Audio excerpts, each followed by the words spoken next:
छठा अध्याय।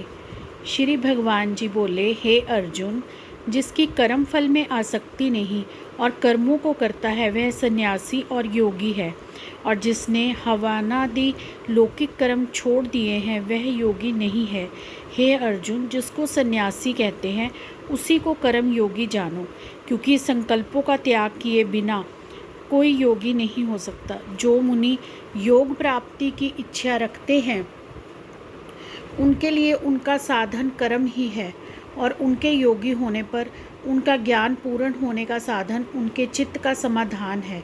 जब मनुष्य विषय और कर्मों की आसक्ति से छूट गया और वासनाओं को उसने त्याग दिया, उसी समय वह योगारूढ़ कहा जाता है। जिसने मन स्वाधीन कर लिया है वह अपना हितकारी है, और जिसने विवेक का त्याग किया है वह स्वयं ही अपना शत्रु है। मन को जीतने वाले शांत स्वभाव मनुष्य की आत्मा शीत उष्ण, सुख दुख, मान और अपमान इनके होने पर भी अत्यंत स्थिर रहती है। जिसने ज्ञान विज्ञान से अंतःकरण को तृप्त कर लिया है, जो निर्विकार हो गया है, तथा जिसने अपनी इंद्रियों को वश में कर लिया है, जो मिट्टी पत्थर और सोने को एक सा समझता है, वही योगी कहलाता है। सुहृदय, मित्र, शत्रु, उदासीन, द्वेषी, मध्यस्थ, द्वेष करने योग्य, बंधु वर्ग, साधु और पापी, इन सब में जो समान दृष्टि रखता है वही श्रेष्ठ है।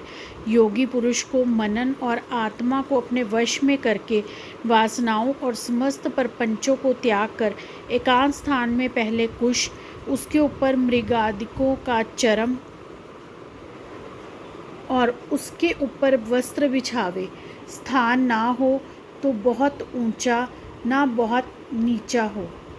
उसी पर मन को एकाग्र करके चित्त और इंद्रियों को रोककर बैठना चाहिए। आत्मशुद्धि के लिए योग करना चाहिए। शरीर, मस्तक और गर्दन को सम करके अचल होकर स्थिर हो गए और अपनी नाक के अग्रभाग को देखता हुआ सब दिशाओं से अपनी दृष्टि हटाए रहे। भय रहित होकर शांत चित्त से ब्रह्मचर्य व्रत का पालन कर मन को रोक कर मुझ में ही लीन हो मन को योग में लगाए। इस प्रकार मन को वश में करने वाले योगी को निरंतर योगाभ्यास करते रहने से मुझ में रहने वाली शांति प्राप्त होती है। हे अर्जुन, जो अधिक भोजन खाता है या अनेक दिन उपवास करता है, जो बहुत सोता या जागता रहता है, उसको योग प्राप्त नहीं होता। जो उपयुक्त आहार और विहार करता है तथा कर्मों का योग रीति से पालन करता है तथा जो यथा समय सोता और जागता है, योग ऐसे पुरुष का दुख मिटा देता है। तब संयम को प्राप्त हुआ चित्त अपनी आत्मा में ही स्थिर हो जाता है और सब कामनाओं से निवृत्त हो जाता है। तभी योगी मोक्ष पद पा जाता है। जिस प्रकार योगी अपने चित्त को निश्चल रखकर उसका संयम करता है और अंतःकरण की समाधि लगाता है, जिस अवस्था में योगाभ्यास के कारण चित्त का वेग रुककर विषयों से पृथक होने लगता है, और जब शुद्ध अंतःकरण से आत्मा को ही देखकर आत्मा में ही संतुष्ट होता है, जिस अवस्था में वह अत्यंत सुख जो इंद्रियों द्वारा जाना नहीं जा सकता वरन केवल बुद्धि से जाना जाता है, अनुभव करता है। और जब वह योगी आत्म स्वरूप में स्थित हो, उससे विचलित ना हो, जिस अवस्था को पाकर फिर और कोई बड़ा भार दुख उसे वहाँ से चलायमान नहीं कर सकता, इस अवस्था को दुख संयोग वियोग कारक योग नामक जानना हो, सो योग निर्विकल्प चित्त से निश्चय करके ही करना चाहिए। संकल्प से उत्पन्न होने वाली समस्त कामनाओं को त्याग कर और मन में सकल इंद्रियों को चारों ओर से रोक कर धैर्य के साथ बुद्धि को अपने अधीन कर धीरे धीरे विषयों से दूर हटें और भली भांति मन को आत्मा में स्थिर करके किसी पदार्थ की चिंता ना करें। वह चंचल और अस्थिर मन जिधर जिधर चाहे उधर उधर से इसको हटाकर आत्मा के वश में करना चाहिए।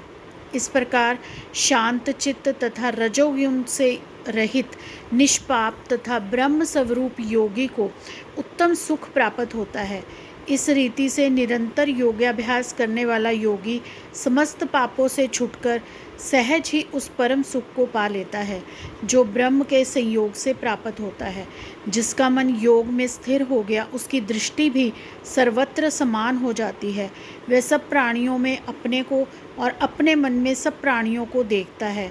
जो सब में मुझको और मुझ में सबको देखता है, उससे मैं अलग नहीं हूँ और मुझसे वह अलग नहीं है। जो अभेद भाव से रहता है, वह सब प्राणियों में स्थिर हो मेरा मनन करता है। वह योगी चाहे जिस अवस्था में रहे, मुझसे मिलता है। हे अर्जुन, जो सब प्राणियों के दुख सुख को अपने दुख सुख के समान समझता है और सबको समभाव से देखता है, वही श्रेष्ठ योगी है। अर्जुन ने कहा कि हे मधुसूदन, आपने जो ये योग सिखाया कि सबको अपने समान देखें, सो मन के चंचल होने के कारण उसकी दृढ़ स्थिति अपने में नहीं देखता हूँ। हे कृष्ण, मन बड़ा ही हठी, पराक्रमी और दृढ़ है। इसको अधीन रखना तो मुझे वायु को बांध कर रखने के समान प्रतीत होता है।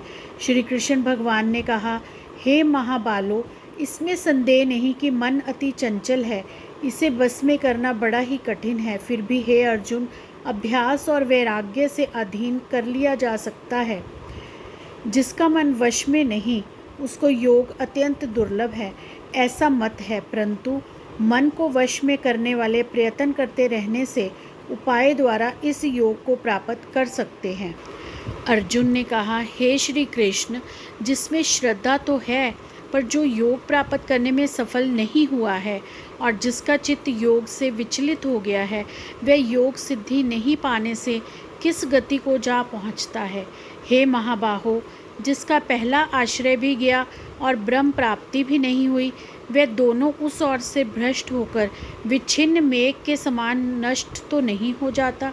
हे कृष्ण, मेरा ये संदेह आपको ही दूर करना पड़ेगा। इसको दूर करने वाला आपके अतिरिक्त अन्य कोई नहीं है। श्री भगवान बोले, हे तात पार्थ, उसका यहाँ नाश नहीं होगा और परलोक में भी नहीं होगा, क्योंकि उत्तम कार्य करने वाला मनुष्य बहुत दिनों तक पुण्यवानों को प्राप्त होने वाले लोकों में वास करता है और वहाँ से फिर किसी पवित्र और धनवान के घर आकर जन्मता है, अथवा वह बुद्धिमान योगियों के ही कुल में जन्म पाता है। इस प्रकार का जन्म पाना भी इस लोक में बड़ा दुर्लभ है। बड़े श्रम और यत्न से जो योगाभ्यास करता है, वह पापों से शुद्ध होकर अनेक जन्मों में प्रसन्न परिश्रम करके सफल होता है और परम गति को पाता है। बड़े बड़े तपस्वियों से योगी श्रेष्ठ है, ज्ञानियों से भी योगी श्रेष्ठ है। इसलिए हे अर्जुन, तुम योगी बनो। केवल मुझ में ही मन लगाकर मेरी प्राप्ति के लिए जो मेरा भजन करता है, उसको समस्त योगियों के मध्य मैंने अत्यंत श्रेष्ठ माना है। और इस तरह से श्रीमद् भगवद गीता का 6वां अध्याय समाप्त होता है। जय श्री कृष्ण।